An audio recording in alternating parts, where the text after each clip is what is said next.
लेकिन ये कैसा मीडिया है कि कैलिफोर्निया, अमेरिका की कैलिफोर्निया के अंदर मंदिर में हुई घटना को आप कवर कर रहे हो और यहाँ हमारे पूरे दुनिया के बौद्धों को आस्था का केंद्र माँ बोधि महाविहार तथागत बुद्ध को ज्ञान की प्राप्ति हुई थी, उसका आंदोलन पूरे देश में चल रहा है।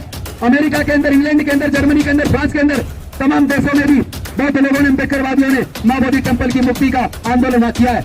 और भारत के कोने कोने में, क्योंकि आप सोशल मीडिया से देख पा रहे होंगे, भारत के लगभग सभी राज्यों में माँ बोधि महाविहार को मुक्त कराने का आंदोलन चल रहा है। लेकिन आपने भारत के किसी मुख्य मीडिया में, किसी भी डिजिटल मीडिया पे, किसी अखबार में आपने माँ बोधि महाविहार के मुक्ति आंदोलन की एक भी लाइन नहीं देखी होगी। आपने देखा होगा बिहार की सरकार ने कितनी घटिया हरकत की, और इतनी घटिया हरकत को धिक्कारा ही जा सकता और कुछ नहीं कहा जा सकता। एक घटियापन है उनका ये। उन्होंने रात को 1 बजे वहां की पुलिस, उनकी पुलिस ने बौद्ध भिक्षुओं को जबरन वहां से उठा लिया। यहाँ तक कि एक बौद्ध भिक्षुणी को महिला होने के बावजूद कमर में हाथ डालकर जबरदस्ती उठाकर गाड़ी में डाल दिया। तो जो देश का मुख्य मीडिया देश के तमाम एससी, एसटी, ओबीसी और माइनॉरिटी के मुद्दों को सरकिनार करता नजरअंदाज करता है, मैं मांग करता हूँ पूरे देश के एससी, एसटी, ओबीसी, माइनॉरिटी के लोगों को इस मुख्य मीडिया का बहिष्कार करो। बहिष्कार होना चाहिए कि नहीं होना चाहिए? इनके टीवी चैनलों को देखना बंद कर दो, इनके अखबारों को पढ़ना बंद कर दो। जितने हमारे बहुजन समाज के यूट्यूबर्स हैं जो समाज के सारे मुद्दों को उठा रहे हैं, हमें चाहिए कि हमने इसको डेवलप करें। इनके सबके यूट्यूब को चैनलों को देखें, जो भी आर्थिक मदद दे सकते वो भी दें, क्योंकि आर्थिक पैसे के अभाव में हमारे ये सारे चैनल बेचारे बंद तोड़ रहे हैं। और मैं एक बात बता दूं, इतिहास गवाह है, भारत में जितने अनुसूचित जाति, जनजाति और पिछड़े वर्ग के लोग हैं, वो लोग अपना इतिहास पढ़ लें, क्योंकि जो लोग अपना इतिहास नहीं जानते वो कभी इतिहास नहीं बना सकते। वो अपना इतिहास पढ़ लें। उनके पूर्वज बौद्ध थे, उनके पूर्वज बौद्ध थे। तमाम देश के दलितों के पूर्वज बौद्ध हैं, तमाम आदिवासियों के पूर्वज बौद्ध हैं, तमाम पिछड़े समाज, पिछड़े वर्गों के पूर्वज बौद्ध हैं, और अल्पसंख्यक समाज के भी 90% लोगों के पूर्वज बौद्ध हैं। संत कबीरदास जी, ज्योतिबा फूले जी, सावित्रीबाई फूले जी, फातिमा शेख जी, नारायण गुरु जी, साहू जी महाराज, पेरियार रामास्वामी नायकर जी, डॉक्टर बाबा साहेब अम्बेडकर जी, माता रमाबाई जी, रामस्वरूप वर्मा जी, जगदेव बाबू कुशवाहा जी, ललित सिंह यादव जी, कर्पूरी ठाकुर जी, संत गाडगे बाबा, मान्यवर कांसीराम साहब, बुद्धप्रिय मौर्य जी और तमाम समाज के महापुरुषों के चरणों में नमन करते हुए मैं आदरणीय भिक्षु संघ और सभी साथियों को क्रांतिकारी जय भीम करता हूं, विनम्र नमन बधाई करता हूं। साथियों, आपको पता होगा कि जब भारत में अंग्रेजों का शासन था, अंग्रेजों के शासन में एक अंग्रेज इतिहासकार थे अलेक्जेंडर कनिंघम।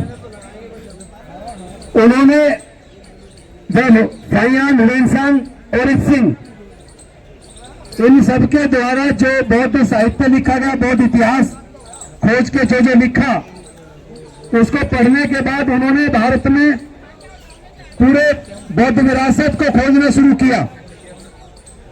और उस खुदाई में आप चूंकि सब जानते हैं, तथागत गौतम बुद्ध लगभग अब से 2600 साल पहले हुए, और इसी माँ बोधि महाविहार जहां स्थित है बौद्ध गया में, यहां उनको ज्ञान की प्राप्ति हुई थी।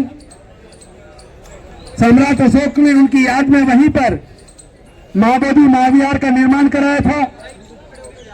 लेकिन समय के साथ साथ रेत मिट्टी चढ़ती गई और वो नीचे दब गया। लेकिन आपको पता है कि चीनी यात्री फाइयान, हुएनसांग, सिंह ये भारत में आए थे। इन्होंने अलग अलग समय पर, अलग अलग काल में आए और इन्होंने पूरे भारत का भ्रमण किया और बौद्ध साहित्य को जितना हो सका उतने बौद्ध साहित्य को वो लोग चाइना के अंदर लेकर गए।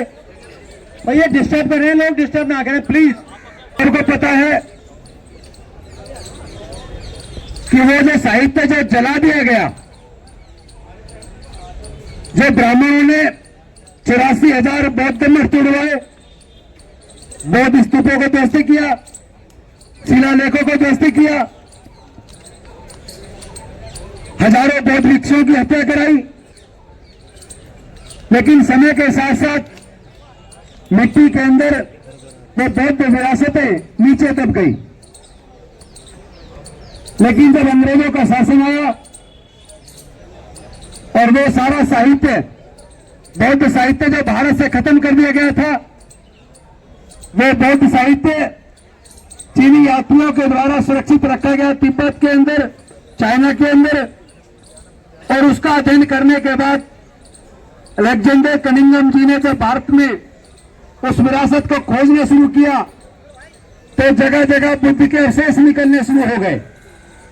और इस बिहार की धरती बोधगया के अंदर ये महाबोधि टेम्पल मिला, लेकिन मिलने के बाद वहां पर भी ब्राह्मणों ने कब्जा कर लिया। श्रीलंका से आपको सबको पता होगा, श्रीलंका से क्या नाम था उनका, अनागारिक धम्मपाल, वो आए और उन्होंने वहां उसको ब्राह्मणों से मुक्त करके, चूंकि वो बौद्ध विरासत है, बौद्धों को सौंपने के लिए आंदोलन चलाया। उस आंदोलन में ये 1891 की बात है, 1891 की बात है। उस आंदोलन में उनके ऊपर हमले हुए, 40 लोगों ने आके हमला कर दिया। जो बौद्ध लोग वहां धरना कर रहे थे, कईयों को चोटें आई, अनागरिक धम्मपाल जी को भी चोट आई। उसके अंदर मुकदमा भी दर्ज हुआ। यह आंदोलन चलता रहा। 1922 के अंदर कांग्रेस का एक सम्मेलन हुआ, अधिवेशन हुआ। कांग्रेस के उस सम्मेलन में जब इसकी डिमांड उठी महाबोधि टेम्पल की मुक्ति की, तो उन्होंने राजेंद्र प्रसाद जी के नेतृत्व में कमेटी का गठन किया। तो उस कमेटी में जाकर उसकी पूरी जांच पड़ताल की, लेकिन चूंकि उसके अंदर कमेटी के अंदर बौद्धों का प्रतिनिधित्व नहीं था, तो वो रिपोर्ट उनके फेवर में बना दी गई, जिसका भरपूर विरोध किया गया। लेकिन उसके बाद भारत की सरकार ने अंग्रेजों से आजाद होने के तुरंत बाद 1949 में Mahabodhi temple management committee act 1949 ये एक्ट बनाया। और उस एक्ट के अंदर यह व्यवस्था की कि इसके 8 सदस्य होंगे, 4 सदस्य ब्राह्मण होंगे, 4 सदस्य बौद्ध होंगे, और उसका चेयरमैन वहां का डीएम होगा। और उसमें भी यह था कि वो डीएम हिंदू होना चाहिए। तो ये लड़ाई चलती रही, अलग अलग समय पर चलती रही। 1992 में फिर ये लड़ाई बहुत बड़ी हो गई, और इसी जंतर मंतर पर जापान के भिक्खु बनते सुरई ससाई जी, जो नागपुर के अंदर इंदौर में बौद्ध विहार में है, अब काफी वृद्ध हो गए हैं, उन्होंने 1992 में बहुत बड़ा आंदोलन दिल्ली के अंदर चलाया। और हम लोग उस आंदोलन में लगातार शरीक रहे। 6-7 महीने तक यह धरना चलता रहा। और उस वक्त लालू प्रसाद यादव मुख्यमंत्री हुआ करते थे बिहार के, वो भी यह धरना स्थल पर आए और उन्होंने भी प्रॉमिस किया कि हम इसका समाधान करेंगे। इस लंबे आंदोलन के बाद हुआ ये कि उसमें 4 जो बौद्ध भिक्खु, जो बौद्ध लोग मेंबर थे, तो जो आंदोलन कर रहे थे, उनमें से ही 4 बौद्ध भिक्षुओं को उसमें सदस्य बना दिया गया। और बनते सुरई ससाई जी को अल्पसंख्यक आयोग का मेंबर बना दिया गया। और इन लोगों को प्रॉमिस किया कि हम धीरे धीरे इसका समाधान करेंगे। तो जिन बौद्ध भिक्षुओं को मेंबर बनाया, या वह सेक्रेटरी बनाया, या अल्पसंख्यक आयोग का मेंबर बनाया, उन सबके साथ भी धोखा हुआ।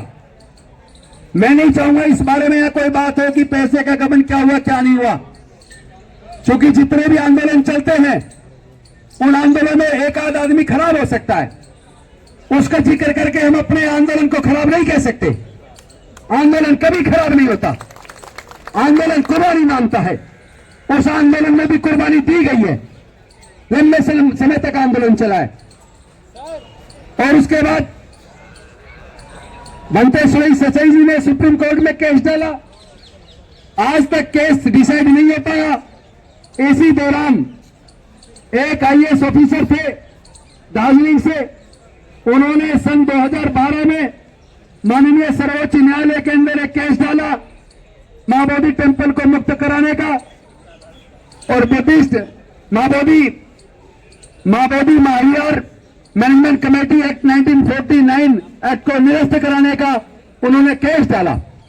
लेकिन सर्वोच्च न्यायालय ने 2018 में उस केस को ये कह के रद्द कर दिया, चूंकि ये मसला बिहार की सरकार का बनता है, बिहार की राज्य की विधानसभा का बनता है, तो आप इस अपनी मांग को लेकर बिहार की सरकार के पास जाइए और वही आपकी समस्या का समाधान करेंगे। ये सुप्रीम कोर्ट के अधिकार क्षेत्र की बात नहीं है, यह कह के उनकी पिटीशन को डिसमिस कर दिया गया। उसके बाद से बिहार की सरकार से भी लगातार मांग चल रही है।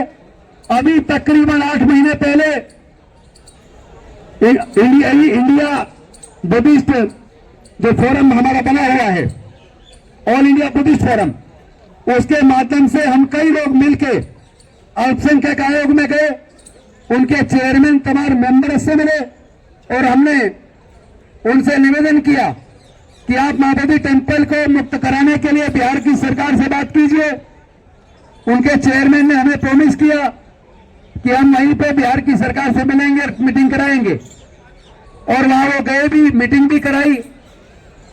ऑल इंडिया बुद्धिस्ट फोरम के सदस्य हमारे उस मीटिंग में भी गए, फिर भी कोई समाधान नहीं निकला, केवल आश्वासन मिला और वो भी छूटा। तो उसके बाद पटना के अंदर गांधी मैदान के अंदर बहुत बड़ा प्रदर्शन किया गया, आंदोलन किया गया, सभा की गई। उसमें भी हम लोग पटना के अंदर गए और वहां पूरी सभा करने के बाद पदयात्रा करते हुए बिहार की सरकार को ज्ञापन दिया। बिहार के एक बहुत वरिष्ठ अधिकारी आकर हम लोगों से वहीं आकर मिले, हमारा ज्ञापन लिया और उन्होंने प्रॉमिस किया कि हम इसका समाधान करेंगे, लेकिन समाधान कुछ नहीं हुआ। उसके बाद 12 फरवरी से कर्मिक अनशन, भूख हड़ताल हमारे बौद्ध भिक्षुओं ने और कुछ उपासकों ने वहीं माबोधी टेम्पल के पास शुरू किया, लेकिन अब से तकरीबन 13-14 दिन पहले आपने देखा होगा बिहार की सरकार ने कितनी घटिया हरकत की, और इतनी घटिया हरकत को धिक्कारा ही जा सकता और कुछ नहीं कहा जा सकता। एक घटियापन है उनका ये। उन्होंने रात को 1 बजे वहां की पुलिस, उनकी पुलिस ने बौद्ध भिक्षुओं को जबरन वहां से उठा लिया, यहां तक कि एक बौद्ध भिक्षुणी को महिला होने के बावजूद कमर में हाथ डालकर जबरदस्ती उठाकर गाड़ी में डाल दिया। यह बेहद शर्मनाक घटना थी, और ले जाकर थाने के अंदर, उसको हॉस्पिटल के अंदर पटक दिया। लेकिन हमारा आंदोलन चलता रहा और उसके बाद उस स्थल पर प्रदर्शन नहीं करने दिया, बल्कि 2 किलोमीटर दूरी पर रोड के किनारे पर एक जगह दे दी कि आप अपना प्रदर्शन यहां कीजिए। लेकिन मैं आपको बता दूं, जो 1992 का आंदोलन था, आंदोलन बहुत जबरदस्त था, बहुत बड़ा था, लेकिन उस वक्त सोशल मीडिया नहीं होता था। और देश का जो मुख्य मीडिया है, चाहे इलेक्ट्रॉनिक मीडिया हो चाहे प्रिंट मीडिया हो, आप सबको पता है वो कभी भी इस देश के दलितों की, पिछड़ों की, वंचितों की, आदिवासियों की और अल्पसंख्यक समाज के मुद्दों को कभी हाईलाइट नहीं करता, कभी उनको कवरेज भी नहीं करता। मैं तो आह्वान करना चाहता हूं इस देश के दलितों से, इस देश के पिछड़ों से, इस देश के आदिवासियों से, इस देश के अल्पसंख्यकों से, वो देश का मुख्य मीडिया, चाहे इलेक्ट्रॉनिक मीडिया हो चाहे प्रिंट मीडिया हो। अभी आपने देखा होगा 3 दिन पहले कैलिफोर्निया के अंदर तो गुजराती समाज के लोगों का वहां पर एक मंदिर है, उस मंदिर में बेइज्जती की गई, तो यहां पूरे भारत के मीडिया ने उसको कवर किया, अखबारों में छापा। उस दिन भी मैंने फेसबुक लाइव किया था कि अगर कैलिफोर्निया के अंदर गुजरातियों के मंदिर के अंदर अगर अपवित्र उसको किया गया तो वो गलत किया। किसी को हक नहीं है किसी दूसरे के धार्मिक स्थल पर जाकर कुछ भी गलत कार्य करने का, और उसकी भर्त्सना होनी चाहिए, कानून की मांग की जानी चाहिए दोषियों को सजा देने की। लेकिन ये कैसा मीडिया है कि कैलिफोर्निया, अमेरिका की कैलिफोर्निया के अंदर मंदिर में हुई घटना को आप कवर कर रहे हो, और यहाँ हमारे पूरे दुनिया के बौद्धों की आस्था का केंद्र मां बोधि महाविहार, जहां तथागत बुद्ध को ज्ञान की प्राप्ति हुई थी, उसका आंदोलन पूरे देश में चल रहा है। अमेरिका के अंदर, इंग्लैंड के अंदर, जर्मनी के अंदर, फ्रांस के अंदर, तमाम देशों में भी बौद्ध लोगों ने, अम्बेडकरवादियों ने मां बोधि टेम्पल की मुक्ति का आंदोलन किया है। और भारत के कोने कोने में, चूंकि आप सोशल मीडिया से देख पा रहे होंगे, भारत के लगभग सभी राज्यों में मां बोधि महाविहार को मुक्त कराने का आंदोलन चल रहा है। लेकिन आपने भारत के किसी मुख्य मीडिया में, किसी भी डिजिटल मीडिया पे, किसी अखबार में आपने मां बोधि महाविहार के मुक्ति आंदोलन की एक भी लाइन नहीं देखी होगी। तो जो देश का मुख्य मीडिया देश के तमाम SC, ST, OBC और माइनॉरिटी के मुद्दों को दरकिनार करता है, नजरअंदाज करता है। मैं मांग करता हूं पूरे देश के SC, ST, OBC माइनॉरिटी के लोगों को इस मुख्य मीडिया का बहिष्कार करो। बहिष्कार होना चाहिए कि नहीं होना चाहिए? इनके टीवी चैनलों को देखना बंद कर दो, इनके अखबारों को पढ़ना बंद कर दो। जितने हमारे बहुजन समाज के यूट्यूबर्स हैं जो समाज के सारे मुद्दों को उठा रहे हैं, हमें चाहिए कि हम अपने यूट्यूबर्स को प्रमोट करें, इनके सबके यूट्यूब को चैनलों को देखें, जो भी आर्थिक मदद दे सकते वो भी दें, क्योंकि आर्थिक पैसे के अभाव में हमारे ये सारे चैनल बेचारे दम तोड़ रहे हैं। और मैं एक और बात बता दूं, और मैंने ये संकल्प ले लिया है, और मैंने नहीं, क्योंकि ये केवल मेरा आंदोलन नहीं है, इतिहास गवाह है। भारत में जितने अनुसूचित जाति, जनजाति और पिछड़े वर्ग के लोग हैं, वो लोग अपना इतिहास पढ़ लें, क्योंकि जो लोग अपना इतिहास नहीं जानते वो कभी इतिहास नहीं बना सकते। वो अपना इतिहास पढ़ लें। उनके पूर्वज बौद्ध थे, उनके पूर्वज बौद्ध थे। तमाम देश के दलितों के पूर्वज बौद्ध हैं, तमाम आदिवासियों के पूर्वज बौद्ध हैं, तमाम पिछड़े समाज, पिछड़े वर्गों के पूर्वज बौद्ध हैं, और अल्पसंख्यक समाज के भी 90% लोगों के पूर्वज बौद्ध हैं। क्योंकि उन्होंने जाति के उन्मूलन की वजह से, जाति के उन्मूलन की वजह से उन्होंने इस धर्म को छोड़कर कुछ लोग सिख बन गए, कुछ लोग ईसाई बन गए, कुछ लोग मुस्लिम बन गए। तो ये सच्चाई है कि देश के अंदर 90% इतिहास गवाह है। जहां भी खुदाई होती है अखंड भारत में, म्यांमार से लेकर ईरान, इराक तक, जहां भी खुदाई होती है, खुदाई में केवल और केवल बुद्ध निकलते हैं, कोई दूसरा अवशेष आज तक भारत के अंदर नहीं निकला। आपको पता होगा जब अयोध्या के अंदर खुदाई हुई तो पता लगा वहां बौद्धों की साकेत नगरी थी, तमाम अवशेष बुद्ध के निकले हैं। वो अलग बात है कि सर्वोच्च न्यायालय ने बुद्ध के अवशेषों को तो दरकिनार कर दिया और कानून को और साक्ष्यों को ताक पर रखकर उन्होंने आस्था के आधार पर जजमेंट दिया।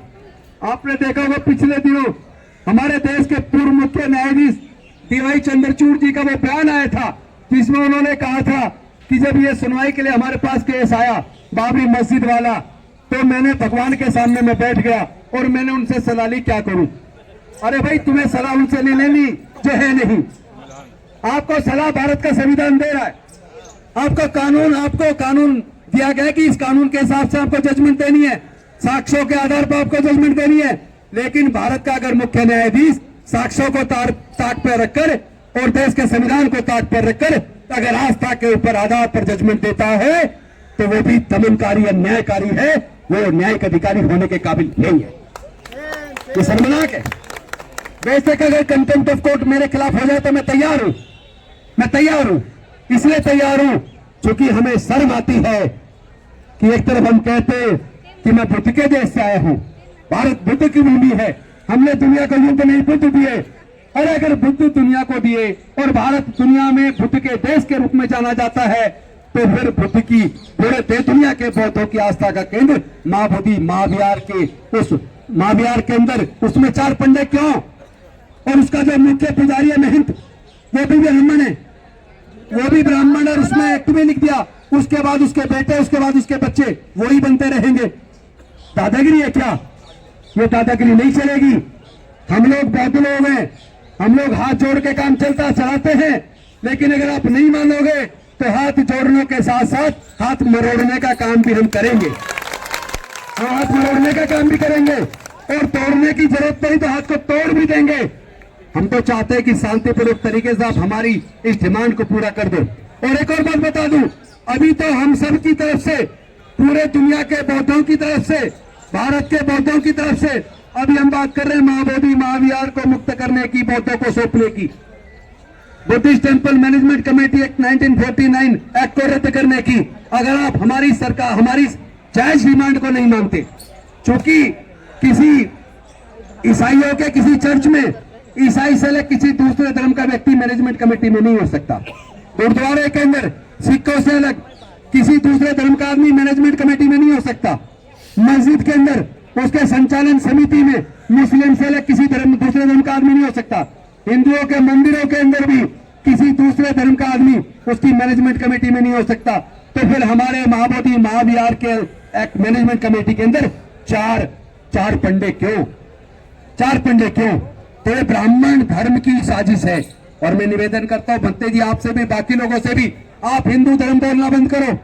अभी हमारे बहुत लोग वहां हैं, उनको उनका इतिहास याद दिला के सबको बौद्ध बनाना है, सबको वापस घर वापसी करवानी है, सबकी घर वापसी करानी है।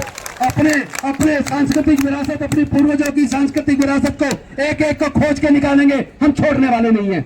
अभी हमारी लड़ाई महाबोधि महाविहार की है। हम डिमांड कर रहे हैं, हाथ जोड़ के डिमांड कर रहे हैं बिहार की सरकार से भी और केंद्र की सरकार से भी, आप महाबोधि महाविहार को तुरंत मुक्त करिए। अगर नहीं करोगे तो हम आपको याद दिलाते हैं जिन विवेकानंद जी के फाउंडेशन से सलाह लेकर आप केंद्र की सरकार चला रहे हो, जिस विवेकानंद का आप एबीवीपी, आप अपना छात्र इकाई चलाते हैं, उन्हीं विवेकानंद जी ने अपने जो राइटिंग लिखी है उसके 7वें वॉल्यूम के अंदर लिखा है कि भारत में बहुत सारे बौद्ध मंदिरों को कब्जा करके ये ब्राह्मण मंदिर बनाए गए। उन्हीं के 7वें वॉल्यूम में लिखा हुआ है जगन्नाथपुरी का जो मंदिर है वो बौद्ध मंदिर है, उन्होंने खुद लिखा है स्वामी विवेकानंद जी ने। और इतिहास गवाह है, जितने भी पुराने मंदिर जो 500 साल से पहले के बने हुए हैं, आप उनके अंदर जितनी मूर्तियां हैं उसका श्रृंगार उतारकर, उनका श्रृंगार गहने उतार कर देखिए तो उसके अंदर केवल और केवल बुद्ध निकलेंगे। ये हमारा दावा है, केवल बुद्ध निकलेंगे। तो हमारी लड़ाई अभी केवल महाबोधि टेम्पल की है, लेकिन अगर आप नहीं माने तो फिर जहां कब्जे सारे मुक्त कराने की लड़ाई चलेगी। और ये आंदोलन मैं आपको बता दूं भंते जी, बेशक 92 का आंदोलन कुछ साल के बाद किसी भी वजह से बंद हो गया हो, लेकिन इस बार लड़ाई लंबी है, हमें भी पता है वो बेवकूफ बना रहे हैं। क्योंकि बिहार की सरकार, आपको पता होना चाहिए, वहां भी सत्र चल रहा है बिहार का। और इस बार पहली बार खुशी की बात है, 1 नहीं 2 नहीं 3 नहीं, कई हमारे विधायकों ने, जिसमें एससी के भी, एसटी के भी, ओबीसी के भी विधायकों ने महाबोधि महाविहार को मुक्त कराने की लड़ाई वहां बिहार की विधानसभा के अंदर उठाई है। और इस बार संसद सत्र चल रहा है, हमारे साथी भाई चंद्रशेखर ने भी उठाई है और मेरी सांसदों से बात हुई है, अभी सत्र बाकी है। लगातार अब संसद के अंदर भी महाबोधि महाविहार की मुक्ति की लड़ाई लड़ी जाएगी, वहां भी हमारे सांसद आवाज उठाएंगे, उसकी भी तैयारी चल रही है, आप चिंता मत कीजिए। दूसरी बात, चूंकि लड़ाई लंबी है, यूएनओ भी जाने की तैयारी है, सुप्रीम कोर्ट को भी हम बताएंगे, हम सुप्रीम कोर्ट को भी बताएंगे कि अगर आप न्याय नहीं करोगे तो आपके ऊपर से इस देश के लोगों का भरोसा उठ जाएगा। हम नहीं चाहते कि इस देश के न्यायालयों से देश के लोगों का भरोसा उठे, लेकिन बहुत लोग भारत में 90% हैं, अभी आंकड़ों के अंदर 1% के आसपास हैं, लेकिन बौद्ध को मानने वाले लोग करोड़ों लोग हैं। और इतिहास बताता है तमाम SC ST OBC और 90% माइनॉरिटीज के पूर्वज बौद्ध थे, तो वो सारे घर वापसी तो करेंगे। अभी आप सोच रहे संख्या कम है, इग्नोर कर दो, मत सुनो। और मैं चूंकि सरकार में मंत्री रहा हूं तो मैं जानता हूं, सरकारों की आदत होती है जब कोई डिमांड चलती है, आंदोलन चलता है, सबसे पहले उसको इग्नोर किया जाता है। तो इग्नोर ये हमें करते आ रहे, एक से एक इनका एक एजेंडा पूरा हो गया इग्नोर करने वाला। और सरकार जब डिमांड फिर भी चलती रहती है, दूसरा एजेंडा होता है उसको दफन करने वाला बलपूर्वक, वो भी इन्होंने कर लिया। हमारे बहुत भिक्षुओं को रात को 1 बजे धोखे से उठाकर वहां जाकर अस्पताल में पटक दिया। तो दूसरी चाल भी इनकी फेल हो गई, ताली बजा के स्वागत कीजिए, दूसरी चाल भी फेल हो गई। अब तीसरा है आपकी जीत का समय। अब बिहार की सरकार जो जाने वाली है, मैं आपको बता दूं बिहार की सरकार जाने वाली है, क्योंकि बिहार के अंदर भी धीरे धीरे गांव-गांव में ये बात पहुंच रही है कि हमारे पूर्वज बौद्ध थे, ये बिहार तो नाम ही बौद्ध विहार से पड़ा है, ये तो नाम ही बौद्ध विहार से पड़ा है, ये तो बौद्धों की भूमि है, ये तो मगध साम्राज्य, उसकी तो राजधानी पाटलिपुत्र आज की पटना है। इतिहास गवाह है, वो पूरा का पूरा स्थल, वो पूरा बुद्धिस्ट सर्किट यूपी में लेके वहां उधर बिहार के राजगीर नालंदा से उधर से शुरू होता है, बोध गया से होते हुए आगे बढ़ता है, और उसके बाद सारनाथ से होते हुए और उधर मध्य प्रदेश तक, आप सब जानते हो इतना बड़ा क्षेत्र। और आपको याद होगा जब अमेरिका और तालिबान के अंदर अफगानिस्तान के बीच में युद्ध हुआ था, तो तालिबानियों ने वहां अफगानिस्तान के अंदर सिला के अंदर कितनी बड़ी बुद्ध की प्रतिमा को तोपों से तोड़ा था, महीने भर तक तोप के गोले छोड़े गए, उसके बाद भी कुछ थोड़ा सा तोड़ पाए, आज भी वो बुद्ध की मूर्ति वहां विराजमान है। और उन्होंने चूंकि बुद्ध की मूर्ति पर हमला किया तो अफगानिस्तान की वो पूरी ताकत ही ध्वस्त हो गई, बर्बाद हो गया अफगानिस्तान। इससे पहले कि ये बिहार की सरकार बर्बाद हो जाए, इससे पहले कि ये केंद्र की सरकार बर्बाद हो जाए। अफगानिस्तान से सबक ले लो और बीपी एक्ट 1949 एक्ट को रद्द करके माओवादी महाविहार का संचालन पूरी तरह पौधों को सौंप दो, वरना तुम्हारी बर्बादी निश्चित है। 90% लोग जब घर वापसी कर जाएंगे, क्योंकि लड़ाई लंबी है तो हम भी लंबी लड़ाई के लिए तैयार हैं। मैं आपको एक बात बता दूं, आप जनता जी इसकी चिंता मत कीजिए। पूरे देश से लोगों को लेकर सभी राज्यों का भ्रमण शुरू कर चुके हैं। अभी मैं पीछे बोधगया गया था, पटना में भी हमारी जगह जगह मीटिंग हुई है। अभी मैं लखनऊ गया था, लखनऊ से आया हूँ। अब पूरे देश का भ्रमण मैं भी करूंगा और हम लोग बाकी लोगों को जोड़ेंगे, क्योंकि ये किसी एक व्यक्ति का नहीं होना चाहिए, किसी एक व्यक्ति का। इसमें पॉलिटिक्सों को भी लेंगे और ये अपने अपने गुट छोड़ दो भाई, ये फलाना गुट, ये फलाना संगठन, ठिकाना संगठन। माओवादी महाविहार का आंदोलन हमारा और आपका सबका, हमारी सबकी इज्जत दांव पे लगी है, हमारी मान सम्मान की लड़ाई है, ये स्वाभिमान की लड़ाई है। इस लड़ाई में जो वादा बनेगा वो भी अपने हाथ से सोच लेना, किसी कीमत पर पकड़ने वाले नहीं है। इस लड़ाई को बहुत ईमानदारी से चलाना।